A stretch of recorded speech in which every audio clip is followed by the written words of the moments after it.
Selamat malam, saudara. Penyanyi Vidi Aldiano tutup usia. Kabar ini disampaikan oleh kerabat-kerabatnya via media sosial. Vidi diketahui telah berjuang melawan kanker ginjal sejak 2019 silam. Topik lainnya, di balik keberhasilan Iran, Amerika Serikat menyebut Rusia diduga memberikan informasi intelijen kepada Iran terkait posisi kapal perang dan aset militer Amerika Serikat. Namun, Amerika Serikat seakan tidak peduli karena operasi militer Amerika disebut telah berjalan efektif dan mampu melemahkan kekuatan militer Iran. Pertanyaannya, apakah benar Iran dibantu Rusia? Lalu, dengan tujuan apa?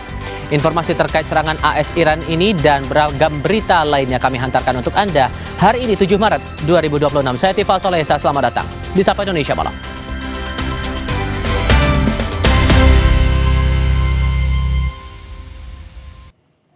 Saudara, kabar duka datang dari industri hiburan tanah air. Penyanyi Vidi Aldiano meninggal dunia hari ini, Sabtu 7 Maret 2026. Vidi Aldiano yang dikenang sebagai musisi yang penuh dengan keceriaan, diketahui telah berjuang melawan kanker ginjal sejak Desember 2019. Perjuangannya juga diketahui tak pernah berhenti mencari cara untuk melawan sel kanker pada tubuhnya. Di tengah masa penyembuhan, Vidi tetap berkarya sebagai seniman dan menunjukkan semangat hidupnya serta dedikasinya kepada para penggemar. Selamat jalan, Vidi.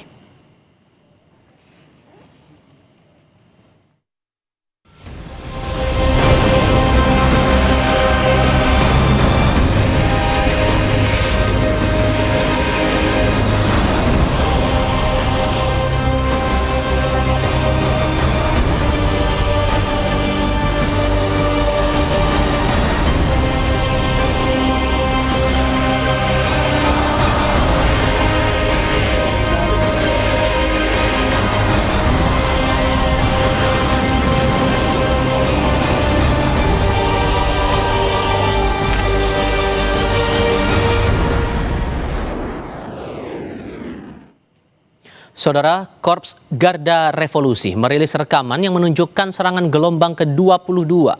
Serangan ini menargetkan sejumlah pangkalan militer Amerika Serikat dan Israel di Timur Tengah.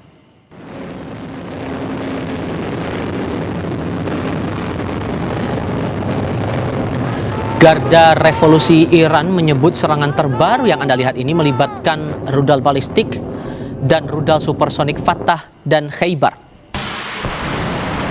Ketegangan meningkat di Timur Tengah setelah Amerika Serikat dan Israel melancarkan operasi militer gabungan terhadap Iran pada Sabtu pekan lalu. Tehran merespons dengan menyerang aset Israel dan Amerika di sejumlah negara di wilayah Teluk Arab.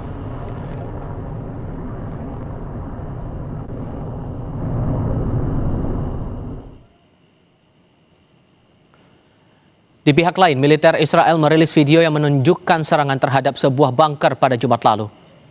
AS mengklaim bunker itu diduga milik pemimpin tertinggi Iran Ali Khamenei. Militer Israel menyatakan bunker itu terletak di bawah kompleks kepemimpinan rezim di pusat Tehran dan membentang di beberapa jalan area pusat kota. AS menambahkan sekitar 50 unit jet tempur Angkatan Udara Israel menyerang bunker itu. Sebelumnya pemerintah Iran mengonfirmasi Ayatollah Ali Khamenei tewas pada usia 86 tahun pada pekan lalu. AS mengklaim Khamenei tewas sebelum dapat menggunakan bunker tersebut.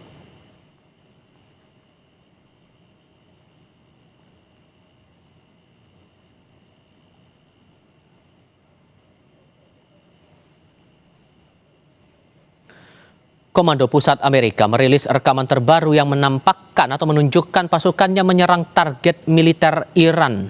Dalam unggahannya, Amerika mengklaim telah menyerang lebih dari 3.000 target pada pekan pertama operasi.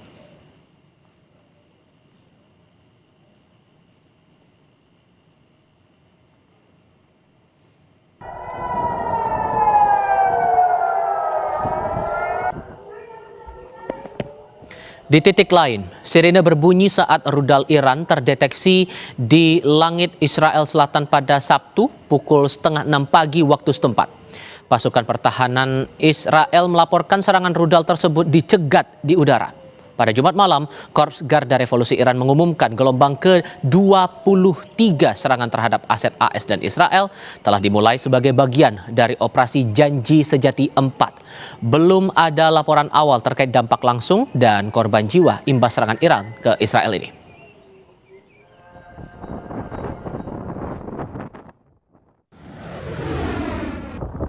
Sepekan lebih perang Amerika Serikat Iran-Israel belum menunjukkan tanda-tanda meredah. Saling balas serangan meningkatkan eskalasi di kawasan Timur Tengah. Korps Garda Revolusi merilis rekaman yang menunjukkan gelombang ke-22 yang menarget sejumlah pangkalan militer Amerika Serikat dan Israel di Timur Tengah. Garda Revolusi Iran menyebut serangan terbaru ini melibatkan rudal balistik dan rudal supersonik Fatah dan Khaybar. Sementara pada Kamis malam, bom klaster terlihat di langit Tel Aviv pasca Iran mengumumkan serangan rudal dan drone ke Israel. Bom klaster adalah senjata yang dirancang meledak di udara dan menyebarkan sejumlah bom kecil ke area yang luas. Iran mengungkap telah meluncurkan lebih dari 2.000 drone dan 600 rudal ke aset Amerika Serikat dan Israel hingga Jumat. ادامه داشته و در روزهای آینده روند حملات شدیدتر و گسترده‌تر خواهد شد. Di Israel, sirene meraung-raung di seluruh Tel Aviv dan ledakan terlihat jelas saat rudal pertahanan udara diluncurkan untuk mencegat rudal Iran. Militer Israel mengklaim telah mengidentifikasi rudal yang diluncurkan dari Iran ke wilayah Israel. Sementara warga diminta berlindung. Serangan ini menambah eskalasi konflik antara Iran dan Israel. Di lain pihak, pesawat tempur Israel juga terus membombardir ibu kota Teheran. Ledakan terlihat di beberapa tempat ketika jet-jet milik Israel mulai melancarkan serangan. AS dan Israel disebut menghantam Iran dengan serangan dan menargetkan kemampuan militer, kepemimpinan, dan program nuklir. Bukan hanya ke Iran, militer Israel juga terus membombardir wilayah selatan Beirut, Lebanon dalam upayanya menghantam infrastruktur kelompok Hizbullah. Pihak Lebanon bilang serangan Israel telah menewaskan 217 orang. Eskalasi di Lebanon meningkat setelah Hizbullah turut intervensi dalam perang Israel-Iran sebagai balas dendam atas terbunuhnya pemimpin tertinggi Iran, Ayatullah Khamenei. Perdana Menteri Israel Benjamin Netanyahu mengatakan Israel terus menyerang Iran dan Lebanon dengan kekuatan besar. אני פה בבסיס חיל האוויר בדרום הארץ עם הטייסים המופלאים שלנו ושל ארצות הברית וצוותי הקרקע המסורים. שיתוף הפעולה הוא היסטורי בין צבא ארצות הברית לצה"ל, בין חיל האוויר לחיל האוויר האמריקני. אנחנו ממשיכים להלום במטרות משטר הטרור באיראן וגם מול גורמי הטרור בלבנון, וההישגים הם גדולים אבל המלאכה עוד מרובה. אני רוצה שוב להודות לידידי הנשיא טראמפ על שיתוף הפעולה בינינו, בין ישראל וארצות הברית. יחד נמשיך ויחד נשיג את המשימות שלנו בעזרת השם. Ketegangan meningkat di Timur Tengah setelah Amerika Serikat dan Israel melancarkan operasi militer gabungan terhadap Iran pada Sabtu pekan lalu. Teheran menanggapinya dengan serangan terhadap aset Israel dan Amerika Serikat di kawasan tersebut. Ledakan terjadi di berbagai negara di wilayah Teluk. Rusia dilaporkan memberikan informasi intelijen kepada Iran untuk membantu Teheran menyerang militer Amerika Serikat di Timur Tengah. Kami punya diskusinya sebentar lagi.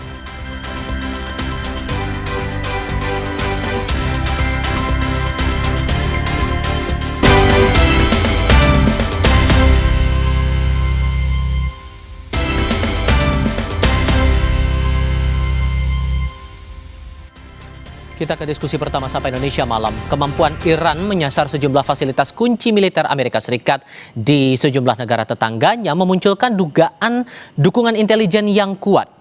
Media Amerika Serikat melansir dugaan dukungan Rusia di balik kekuatan intelijen Iran.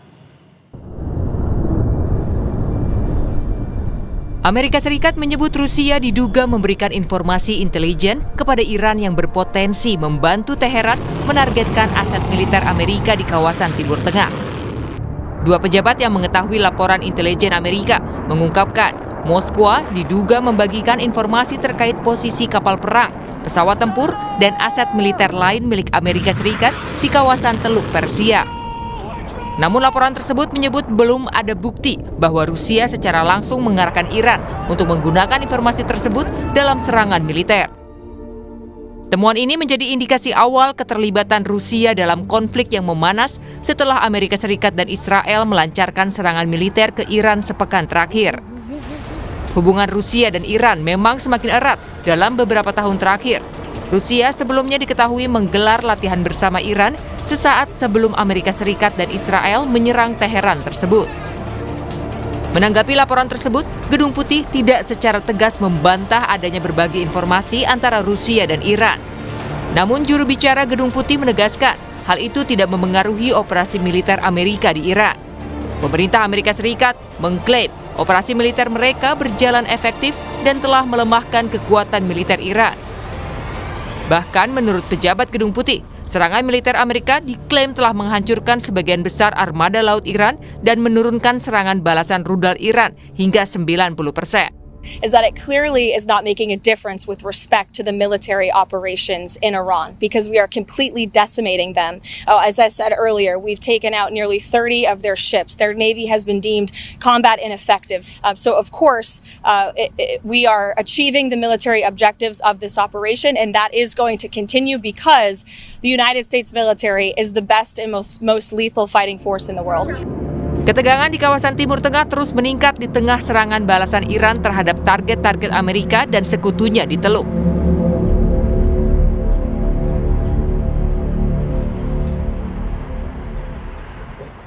Presiden Amerika Serikat Donald Trump mengklaim tentara, angkatan laut, komunikasi Iran, dan para pemimpin Iran telah hancur. Dalam percakapan lain, Trump menanggapi pertanyaan seorang wartawan mengenai keterlibatan Rusia dalam membantu serangan Iran, lalu menyebutnya sebagai pertanyaan bodoh. Usually in the NBA or the NFL, it's a 3 to 4, maybe 5% commission. What is motivating you to do this right now? Because their army is gone. They're just about, look, their navy is gone. Their communications are gone. Their leaders are gone. 2 sets of their leaders are gone. They're down to their 3rd set. it sounds like the Russians are helping Iran target and attack Americans now. That's an easy problem compared to what we're doing here. I mean, but can I be honest? It's just, I have a lot of respect for you. You've always been very nice to me. What a stupid question that is to be asking at this time. We're talking about something else. Can we keep this maybe a little bit? Go ahead, please. Dalam kesempatan berbeda, Presiden Amerika Serikat Donald Trump lewat akun media sosial Truth Social menyatakan menolak perundingan dengan Iran kecuali Iran menyerah tanpa syarat. Trump menyebut tidak akan ada kesepakatan dengan Iran kecuali Iran menyerah tanpa syarat. Trump juga menambahkan akan membawa Iran dari kehancuran dan membangun ekonomi Iran jadi lebih besar, lebih baik, dan lebih kuat dari sebelumnya. Sementara, serangan di Lebanon juga merupakan yang terbesar sejak gencatan senjata 2024. Lebih dari 95.000 orang telah mengungsi dari Beirut dan Lebanon Selatan setelah peringatan evakuasi massal oleh Israel.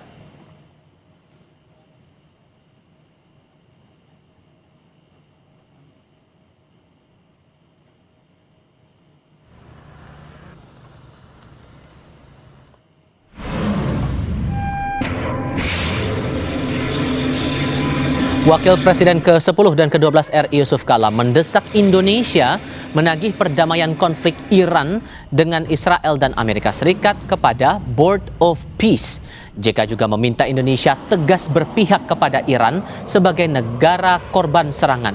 Ia menilai Indonesia mesti berani menagih solusi perdamaian kepada Dewan Perdamaian bentukan Presiden Amerika Serikat Donald Trump. Jika Indonesia tidak bersikap tegas, JK mempertanyakan fungsi keanggotaan Indonesia dalam Board of Peace. Ia juga bilang sikap netral Indonesia bisa berdampak pada hubungan diplomatik dengan negara-negara mayoritas Muslim.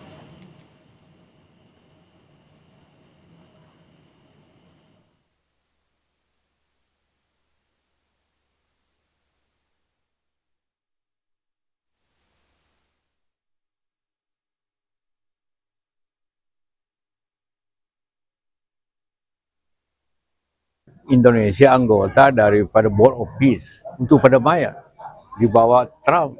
Jadi harus ditagih atau dibuat Trump agar memanfaatkan Board of Peace ini untuk mengatasi kericuan ini semua, perang ini. Kalau tidak bisa ya buat apa Indonesia jadi anggota? Kalau ini saya tidak bisa diatasi oleh Board of Peace itu. Kita harus ada keberpihakan sebagai negara yang diserang, negara yang teraniaya. Kalau tidak punya sikap kan kehilangan kita diplomasi kerjasama dengan negara-negara Asia, negara-negara Islam sebagai penduduk Islam terbesar. Perang antara Iran melawan Amerika dan Israel semakin memanas. Di tengah eskalasi konflik ini, muncul laporan intelijen Amerika yang menyebut Rusia diduga memberikan informasi strategis kepada Iran. Pertanyaannya, apakah benar dan sejauh mana sebenarnya peran Rusia dalam konflik ini? Saya diskusikan bersama dosen dan analis Timur Tengah dari Universitas Bina Nusantara, Tia Mariatul Kiptia. Mbak Tia, selamat malam dengan Tifal di sini. Ya, selamat malam Mas Tifal. Ya, terima kasih sudah bergabung bersama kami. Suara Mbak Tia sudah cukup terdengar jelas. Terima kasih sudah bergabung bersama kami. Kalau mengaitkan dengan Iran yang pernah latihan bareng Rusia sebelum konflik ini pecah, informasi intelijen bahwa Rusia ada di balik Iran ini cukup kredibel atau tidak menurut Anda, Mbak?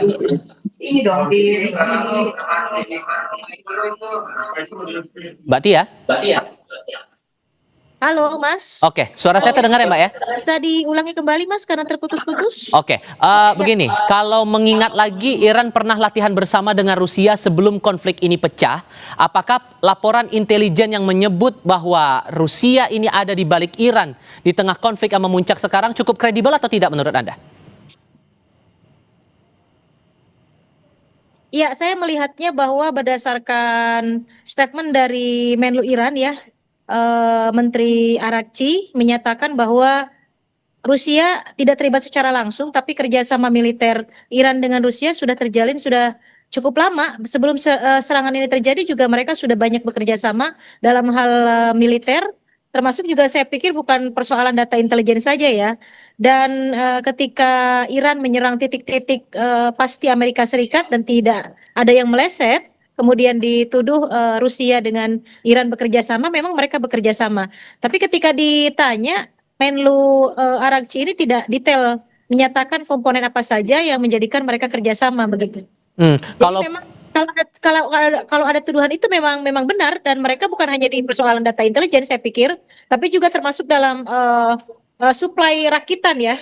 Kalau kita melihat beberapa rudal atau rudal balistik Iran yang memang sangat terkenal begitu ya. Itu juga bisa jadi merupakan bagian dari kerjasama tersebut, Mas Tifal. Dan Anda menangkapnya motifnya kalaupun itu benar Rusia ada di balik peran Iran di tengah konflik ini, motifnya buat apa? Apa untung yang didapatkan oleh Rusia?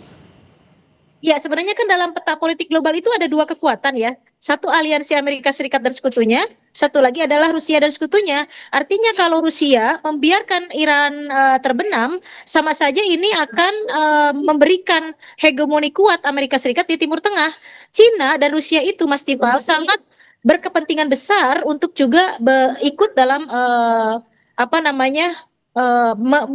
mengekang hegemoni Amerika Serikat di Timur Tengah. Misal, saya berikan contoh bagaimana Cina juga berpartisipasi untuk mengurangi dominasi Amerika di Timur Tengah. Misalnya sekarang perusahaan-perusahaan Cina seperti Huawei itu sudah mencoba berinvestasi di Saudi Arabia. Jadi Saudi Arabia sekarang tidak lagi bertumpu semuanya terhadap investasi Amerika Serikat atau kerjasama dengan Amerika Serikat dalam masalah bisnis, tapi juga mereka membuka diri untuk Mbak Tia? Kami coba perbaiki dulu komunikasi kami dengan narasumber kami. Membahas lagi terkait dengan informasi intelijen yang menyebut Rusia ada di balik posisi Iran yang saat ini berada di tengah konflik ini. Mbak Tia, saya mau pastikan dulu suara saya terdengar jelas ya Mbak? Tadi sempat terputus. Ya, sekarang Oke, mungkin bisa dilanjutkan lagi Mbak soal tadi, soal kepentingan tadi kalaupun kemudian benar Rusia ada di balik Iran. Ya, jadi persoalan Rusia di balik Iran saya pikir secara peta politik global kan terbagi dua. Satu Rusia dan sekutunya, kemudian Amerika dan sekutunya.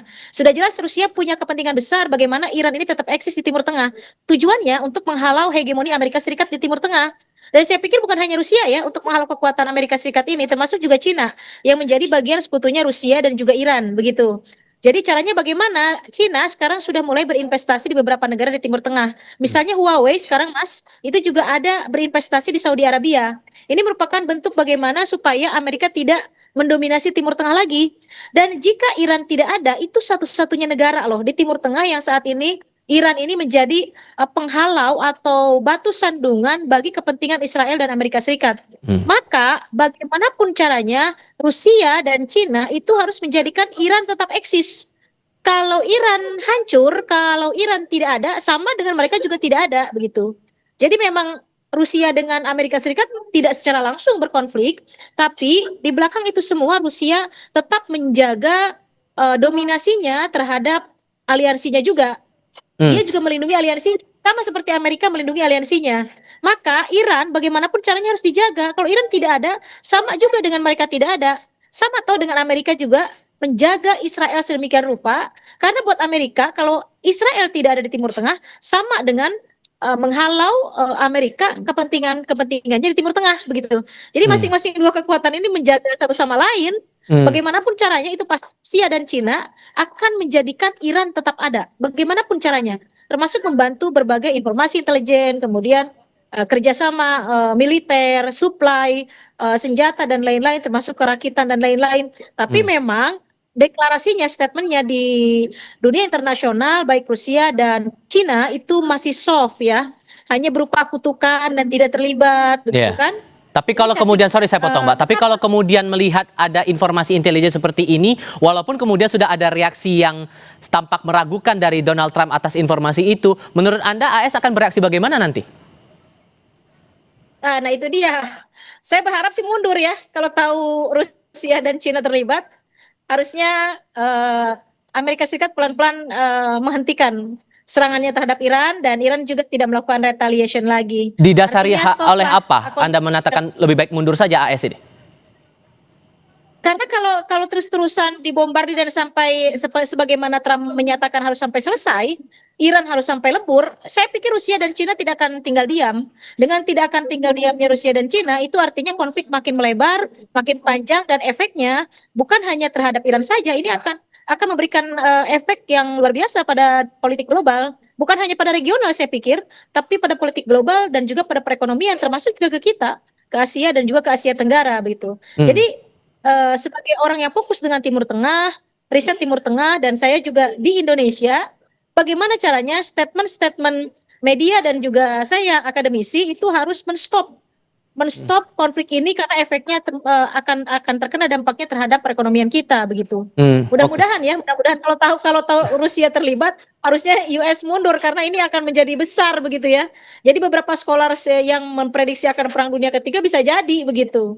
Dan Rusia ini juga dilihat dari sistem pertahanannya juga, kalau kemudian Rusia dan Tiongkok ini bergabung dengan kubunya Iran melawan AS dan Israel, ini secara kekuatan pertahanan masing-masing juga udah kelihatan mana yang mencolok menurut Anda begitu?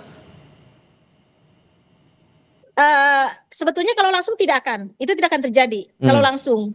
Tapi backup secara tidak langsung itu sudah mereka lakukan sebetulnya. Karena begini, perhitungan saya dengan kondisi ekonomi Iran di bawah sanksi Amerika Serikat selama 70 tahun, itu rasanya impossible Iran demikian bagus melakukan serangan balik atau retaliation, bahkan bisa mengetahui titik-titik lemahnya Amerika Serikat begitu. Dan kita melihat bahwa beberapa rudal balistik Iran jarang yang meleset begitu ya.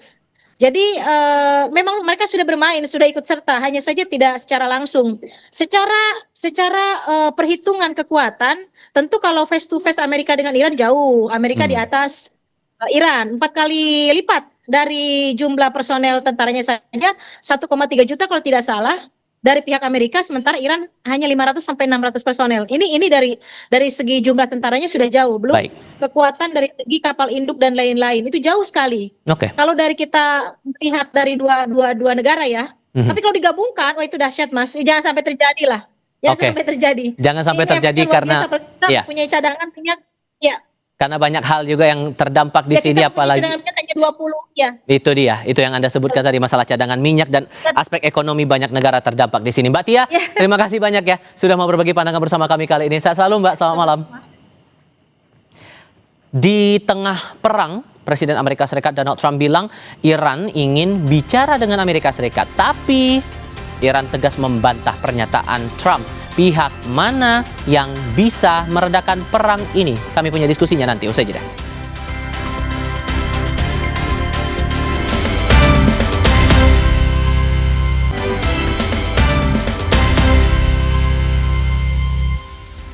Bertemu kembali, saudara. Pemerintah Iran membantah pernyataan Presiden Amerika Serikat Donald Trump yang bilang Iran ingin berbicara dengan Amerika.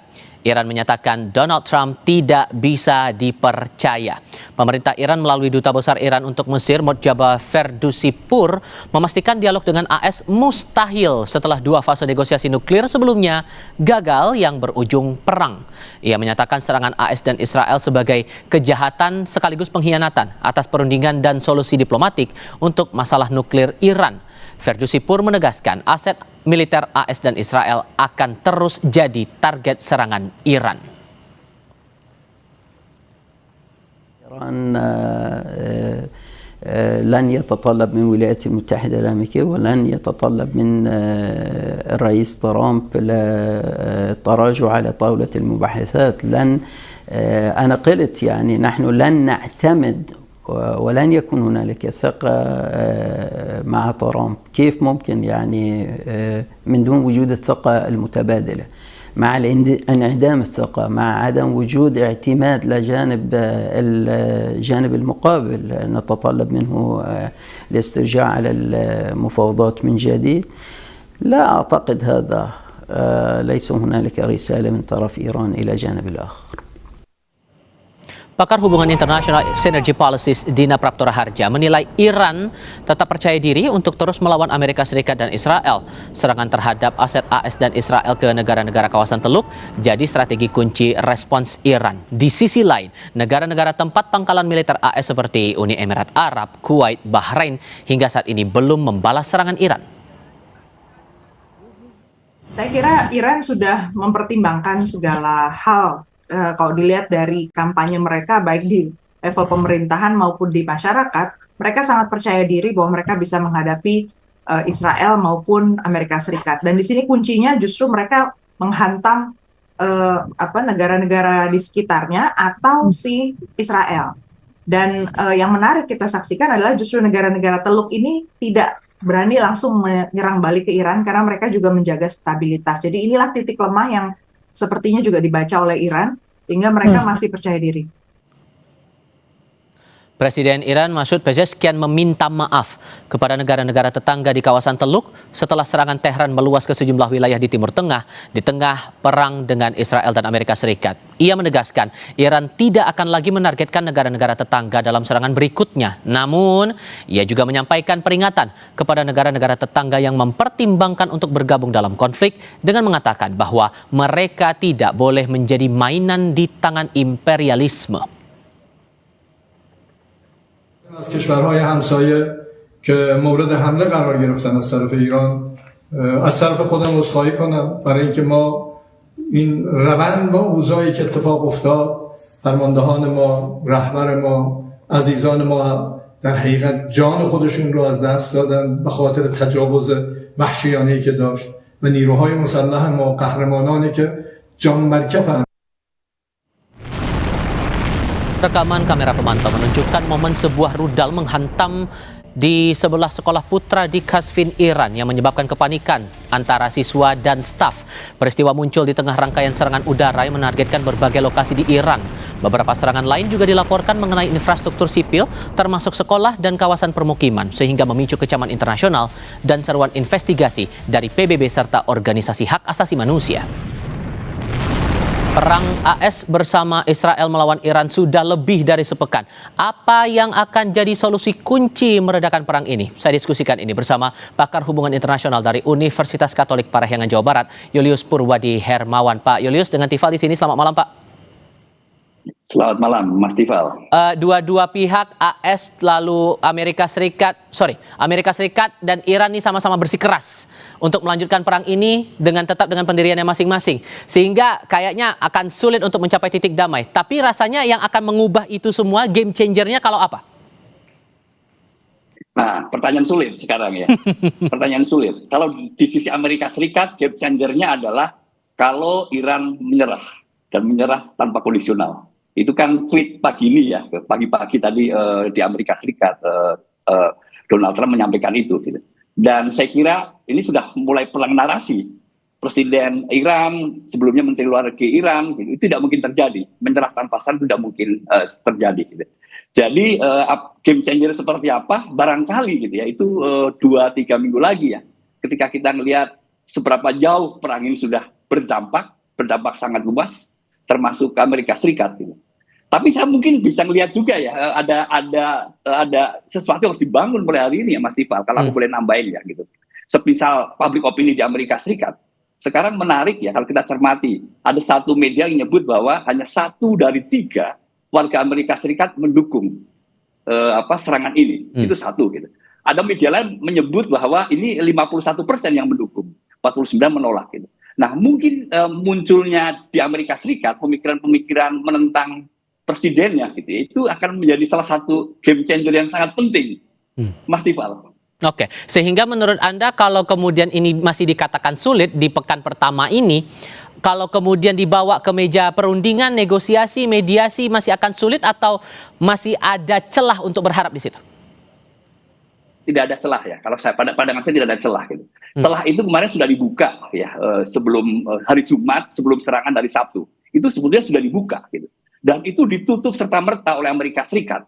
Saya kira ini menjadi pembelajaran untuk Iran. Gitu. Tidak akan pernah percaya pada Amerika Serikat untuk melakukan perundingan, apapun motivasinya. Dan mereka akan belajar dari serangan hari Sabtu, yang itu betul-betul tidak menghormati perundingan yang sudah berjalan di Jenewa pada hari Jumat sebelumnya.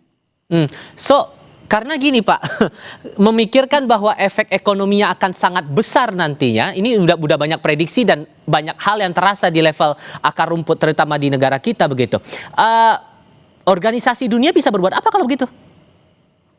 Lumpuh ya, seperti PBB ya, misalnya Sekjen PBB kelihatannya memang tidak punya tempat untuk menyuarakan pandangannya lagi. Gitu. Ya, Dewan Keamanan PBB gitu ya, per bulan ini dan 1 bulan ke depan akan diketuai oleh Amerika Serikat sebagai presiden. Dan sebagai presiden, Amerika Serikat berhak untuk menentukan agendanya apa saja, termasuk resolusi apa saja yang akan dibahas di bawah presidensinya Amerika Serikat. Gitu. Nah ini sayang sekali, saya tidak mau menambahin situasi menjadi buruk gitu, dan menyatakan ini gitu ya. Tapi bahwa dampak itu harus diantisipasi. Dan termasuk semua negara sekarang melakukan antisipasi itu gitu. Itu wajib ya. Wajib dalam 2-3 minggu ke depan, Mas Tifal. Oke, kalau melihat peran dari karena ada banyak analisis, ada banyak informasi intelijen, tadi sempat saya diskusikan juga di segmen sebelumnya masalah informasi intelijen yang menyebut bahwa Rusia ada di belakang Iran, kemudian masalah peran dari Tiongkok di tengah konflik ini. Menurut Anda 2 negara ini juga bisa punya peran untuk menengahi ini atau malah kebalikannya? Rusia sudah menawarkan ya, yang saya dengar ya gitu. Kecuali berita ini didesain ya. Sekarang kan banyak juga disinformasi ya. Berita diciptakan oleh AI ya gitu. Bahwa Putin menawarkan diri gitu. Nah ini agak lucu ya gitu ya. Kemarin Amerika Serikat sebagai mediator untuk Rusia dan Ukraina gitu ya. Menarik saya kira melihat itu gitu. Kemudian Cina sebetulnya pernah menawarkan diri juga gitu ya, terkait dengan Iran dan Amerika Serikat yang tahun lalu kurang lebih ya. Dan punya potensi kalau Cina ya gitu. Itu yang saya lihat gitu. Tetapi lagi ya gitu ya, gitu. Apakah kedua pihak, ketiga pihak ya, 2 versus 1 ini gitu, siap untuk melakukan perundingan, termasuk siap untuk menerima apakah Rusia maupun China gitu, sebagai mediator, Mas Tifal. Apakah perlu menunggu negara-negara Teluk ini bersikap bersama-sama kemudian jadi mediator di tengah-tengah itu? Mungkinkah itu? Nah, Iran sekarang bermain cantik ya. Iran kan menggempur pusat-pusat militer, basis militer Amerika Serikat di negara-negara Arab ya gitu. Dan kemarin kan sudah ditelepon tuh oleh Pak Menteri Luar Negeri gitu. Saya kira cukup cantik dan menjelaskan bahwa tidak ada maksud permusuhan gitu ya, tidak ada maksud menyerang, tetapi betul tujuan serangannya adalah ke pusat-pusat yang dikontrol oleh Amerika Serikat. Jadi bukan dikontrol oleh negara-negara Arab. Itu saya kira menurut saya bermain cantik. Dan hari ini kalau tidak keliru Presiden Iran juga menyampaikan hal yang sama, tidak akan melakukan serangan lagi. Gitu. Nah ini bagian yang cukup penting ya, pendekatan yang cukup penting meyakinkan bahwa negara-negara Arab tidak akan menyerang balik terhadap apa yang dilakukan oleh Iran. Gitu. Nah, memang problemnya adalah Iran harus benar-benar melakukan serangan secara presisi ya. Jangan sampai meluas, berdampak kolateral. Ini kan kemarin juga Menteri Luar Negeri menyampaikan itu gitu. Kalau terjadi ada dampak serangan ke hotel misalnya, ke bandara, itu kolateral namanya. Gitu. Dia nyebut dengan mohon maaf ya gitu, bahwa ada collateral damage tentang itu gitu. Nah, terhadap pertanyaan apakah negara-negara Arab bisa bersikap sama gitu ya, itu juga mungkin barangkali menjadi game changer gitu. Nah, sekarang problemnya adalah negara-negara Arab kan sedang sibuk dengan bagaimana caranya ini mengantisipasi satu gitu ya, serangan rudal-rudal yang masuk ke negara mereka gitu ya. Bahrain minta bantuan Inggris gitu ya, lalu negara-negara minta bantuan Perancis misalnya ya gitu. Itu saya kira yang mereka sibuk lakukan gitu, daripada mereka kemudian bersuara yang sama gitu. Lalu kemudian Qatar, Arab Saudi juga mengumumkan mungkin akan menstop produksi minyaknya gitu ya. Ini kan masih individual ya, masih satu-satu mereka merespon terhadap serangan Iran. Kita belum bisa mengharapkan ada satu suara dari negara-negara Arab, Mas Tifal. Oke, kalau begitu saya coba tanyakan begini. Menurut Anda ada nggak negara yang bakal menjadi penengah di sini, jadi mediator? Karena kalau mengungkit dari obrolan saya kira-kira 2 hari yang lalu di program Kompas Petang, Pak Agung Sasongkojati sempat menilai secara kultural dan posisi politik, India tampaknya bisa punya peran jadi mediator. Anda merasa itu juga masuk akal atau ada negara lain yang potensial? Dan kalaupun ada, apa hal yang mungkin akan dipertaruhkan di tengah jadi mediator itu, jadi penengah itu? Ya, India mungkin ya, gitu, bahwa posisi dari Amerika Serikat yang kadang-kadang sangat dekat gitu ya, tapi pada waktu yang lain juga sangat longgar gitu, bisa berseberangan. Termasuk contoh misalnya dia mengimpor minyak dari Rusia gitu ya, sekalipun Amerika Serikat tahun 22 saya kira mengumumkan ban pelarangan mengimpor dari Rusia. Gitu. Dia melakukan itu, dan itu berbeda ya. Gitu. Tapi akhirnya kan India mencoba mendekatkan hubungan baik dengan Amerika Serikat lagi dengan mengurangi impornya gitu, dari Rusia gitu. Lalu kemudian sekarang dia mengantisipasi shortage BBM dari Timur Tengah, salah satunya dengan mengalihkan ke Rusia. Dan saya mendengar bahwa Amerika Serikat tidak keberatan gitu, untuk satu hal itu. Tampaknya mungkin ada sisi yang memungkinkan ya. Gitu. Tapi jangan lupa dengan Iran sekarang persoalannya. Gitu. Kedekatannya dengan Netanyahu beberapa waktu lalu media menyorot itu gitu. Lalu kemudian Iran juga mengingat bagaimana posisi dia terhadap IAEA gitu ya, India yang berseberangan dengan Iran gitu, jangan lupa itu. Lalu kemudian juga gitu dengan Kashmir. Itu satu hal ya gitu. 1, 2, 3 hal menurut saya yang barangkali membuat India sulit, sekalipun barangkali secara kultur gitu dia memungkinkan. Gitu. Tetapi dalam sejarah negosiasi dan mediasi memang siapapun gitu pasti punya cacat, punya kelemahan. Nah, sekarang tinggal kecerdasan, kemahiran diplomasi saja gitu ya, yang bisa meyakinkan masing-masing pihak untuk menerima gitu, dan termasuk menerima proses perundingan bisa dimulai. Mas Iqbal, itu pandangan saya. Oke, Pak Julius, terima kasih banyak sudah berdiskusi dan berbagi pandangan bersama kami kali ini. Sehat selalu ya Pak, selamat malam. Usai menerima kabar musisi Vidi Aldiano tutup usia, sejumlah kerabat mulai mendatangi rumah duka di Cilandak, Jakarta Selatan. Kami punya laporan langsungnya sebentar lagi.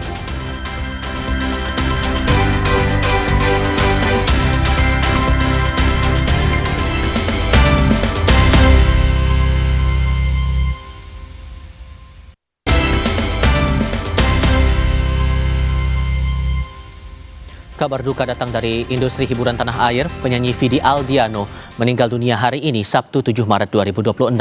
Vidi yang dikenang sebagai musisi yang penuh dengan keceriaan diketahui telah berjuang melawan kanker ginjal sejak Desember 2019. Perjuangannya juga diketahui tak pernah berhenti mencari cara melawan sel kanker pada tubuhnya.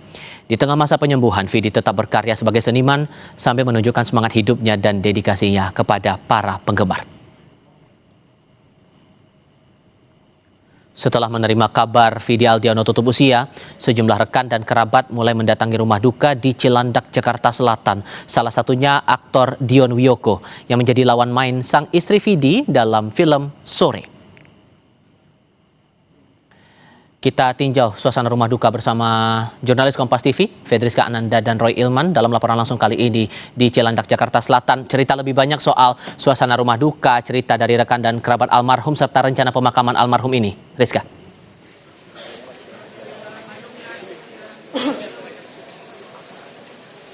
Ya, Tifal, hingga saat ini belum ada konfirmasi langsung dari keluarga ataupun orang-orang terdekat dari Vidi Aldiano ini terkait dengan bagaimana rencana pemakaman dari Vidi sendiri.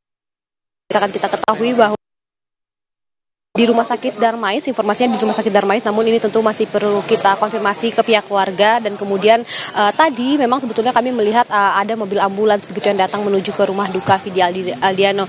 Saya akan menunjukkan kepada Anda, Tifal dan juga saudara, bagaimana suasana dari rumah duka Vidi saat ini, di mana memang kami wartawan hanya diperkenankan hingga sampai depan gang rumahnya saja, karena memang ini kita memberikan privasi bagi keluarga yang sedang berduka saat ini. Tadi juga ada beberapa rekan-rekan dari Vidi Aldiano yang datang untuk melayat. Tadi kami juga tampak rekan-rekan dari orang tua Vidi juga datang. Namun memang kita sebagai wartawan hanya diperkenankan hingga titik ini saja, karena memang kita memberikan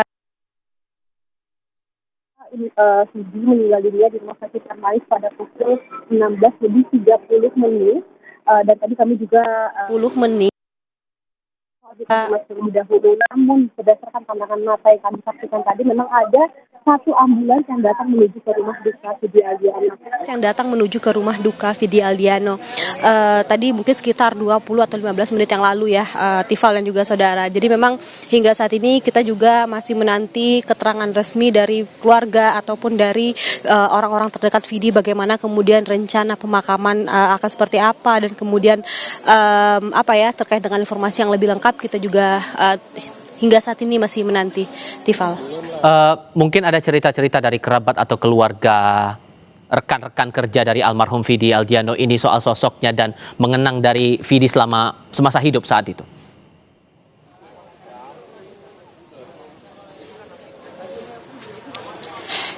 Ya, kalau untuk pertanyaan untuk saat ini, pernyataan maksud kami untuk saat ini belum ada, Tifal dan juga saudara, karena memang kerabat-kerabat Vidi dan juga kerabat dari orang tua Vidi ini baru tiba begitu ya, mungkin tadi setelah jam waktu buka puasa. Jadi memang belum ada yang meninggalkan rumah duka Vidi Aldiano.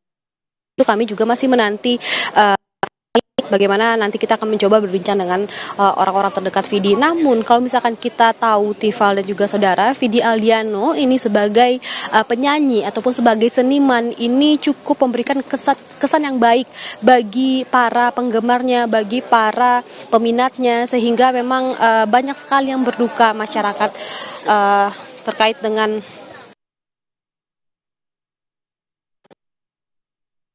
juga bahwa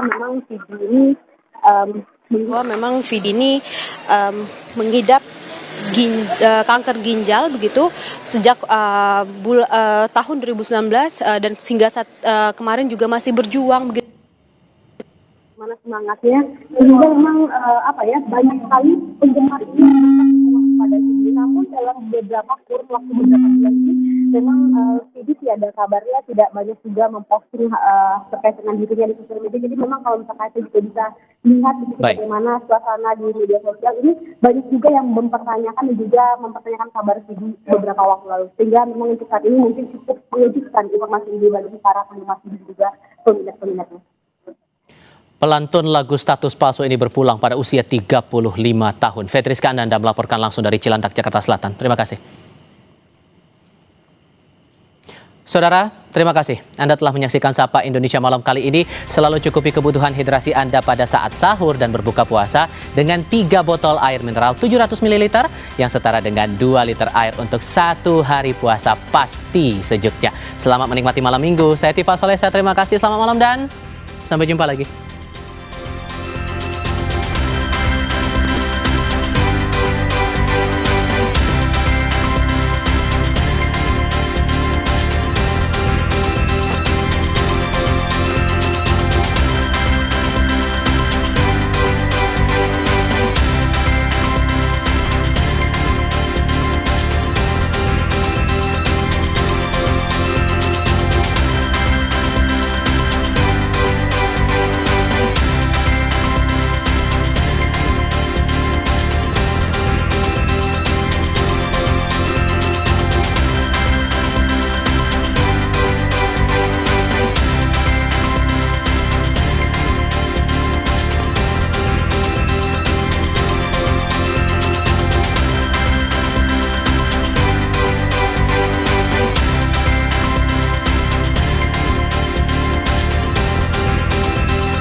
Terima kasih. Anda telah menyaksikan Sapa Indonesia Malam, didukung